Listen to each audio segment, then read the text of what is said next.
পশ্চিম নিষেধাজ্ঞায় কোণঠাসা ইরানে চরম অর্থনৈতিক সংকট ও দ্রব্যমূল্যের ঊর্ধ্বগতির প্রতিবাদে চলমান বিক্ষোভ সহিংসতায় রূপ নিয়েছে।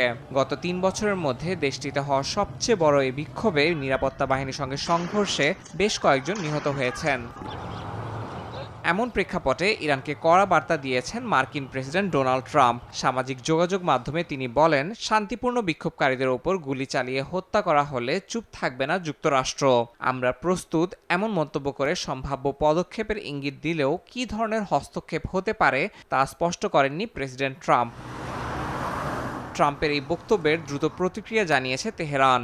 ইরানের সর্বোচ্চ নেতা আয়াতুল্লাহ আলী খামেনির জ্যেষ্ঠ উপদেষ্টা আলী লারিজানি সতর্ক করে বলেন, ইরানের অভ্যন্তরীণ বিষয়ে যুক্তরাষ্ট্রের হস্তক্ষেপ পুরো অঞ্চলকে অস্থিতিশীল করে তুলতে পারে এবং এতে ওয়াশিংটনের স্বার্থই ক্ষতিগ্রস্ত হবে।